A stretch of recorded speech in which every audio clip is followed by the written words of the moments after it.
Sonic the Hedgehog, a video game franchise that will always be dear to me, just because of all the time I spent with it back on the good old Sega Genesis. Now, if you're not familiar with Mr. Sassy the Hedge, but let's be real, you probably are, even my mom knows what a Sonic is and she can barely hold the controller without having a stroke. It is a series of platformers, except when it isn't, that's been around since 1991. Unfortunately, the Blue Hedgehog has seen quite a rocky past since its glory days of the 16-bits era. Now Sonic is more like that abusive partner you kicked out of your life but keeps coming back, begging you to give them another chance, promising that they changed before they kick you in the face again and steal your money! When Sonic Lost World came out for the Wii U back in 2013, I didn't even bat an eye. Didn't consider it, kinda ignored its existence, heard people talk about it here and there, but the comments were never too encouraging. It wasn't until recently that I even bothered to take a look at it, mostly because in 2015, Lost World was re-released for the PC. Sonic Lost World is...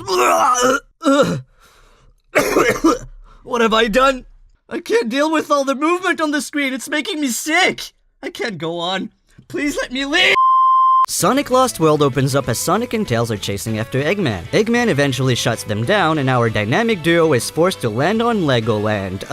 Lost text. Sorry, my bad. After the landing, we are dropped directly into the first stage and oh boy, there's a lot going on here. For one, the game is extremely beautiful. The colors, the environment, everything really looks amazing. But you also get introduced to the game's peculiar controls. And by the way, the game doesn't tell you shit. Sonic moves in a way that is kind of hard to explain. Slippery is the best I could come up with. Also, unlike other Sonic games, Sonic now has a run button. What is this? I have to press a button to go fast? Now hold on to your horses. This change also comes with a whole new set of abilities for Sonic the Blue Hog. One of the most notable one in Lost World being the ability to parkour!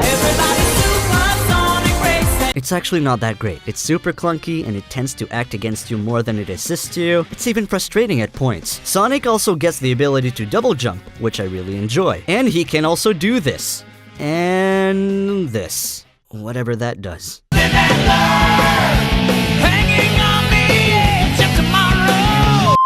Spin dashing makes a dashing return, and homing attacks as well. Homing attacks are really fun to use, and chaining enemies feels really good. The lock-on system works fairly well for the most part, but every now and then, Sonic doesn't feel like locking onto enemies properly, and you just end up slam dunking yourself into the depths of hell. Let's fucking go! A little side note here, I spent most of my time in this game not even knowing there were two types of homing attacks, and one of them is unable to hurt certain enemies. So please, if you end up playing this game, please be aware that pressing any other button than A doesn't perform the same homing attack as any of the other applicable buttons. Just don't put yourself through my pain. I fought all the bosses not knowing this. It was a nightmare! Speaking of bosses, it is introduced fairly early that Eggman has teamed up with the Deadly Six. Before they actually try to kill him because of Sonic McGenius, the Deadly Six are our main bosses, and they're all fairly lame. You've got Basic Psycho Dude, Fat Dude, Master Roshi, Barbie, Muscle Man, and Crippling Depression. None of them offer much of a fight. Not even the oh my god surprise final boss. Surprise, it's Eggman. Sorry to spoil it for you. Now, is Sonic Lost World fun? I'd say yes. In some areas it is. However, all of it is overshadowed by their design choices. The first few stages are a lot of fun, and I mean that in the most honest way possible. However, it doesn't take long before the experience gets sour because of cheap design. Most of the time, you'll have to know exactly what's coming in order to survive it, and the Mario Galaxy-esque level design doesn't welcome fast gameplay like you'd expect from a Sonic game. The world is constantly rotating and bottomless pits are everywhere. Get ready to die, and die again.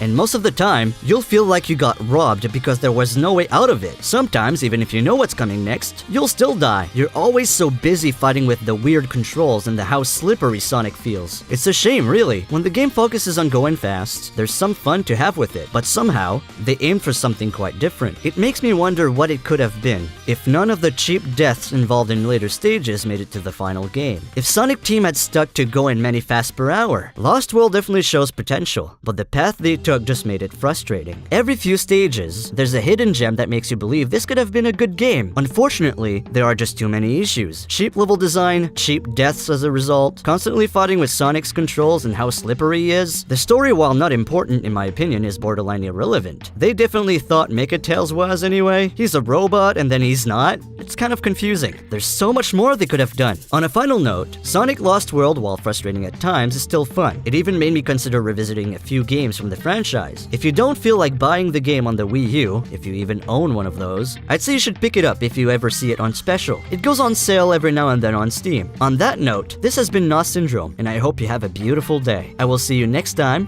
with Sonic Adventure DX. Thank you so much for watching this video. If you liked it, please feel free to like, comment, and subscribe. You have no idea how much that helps. As I mentioned, I am Nos Syndrome, and I'll see you next time on the Sonic Mini Marathon.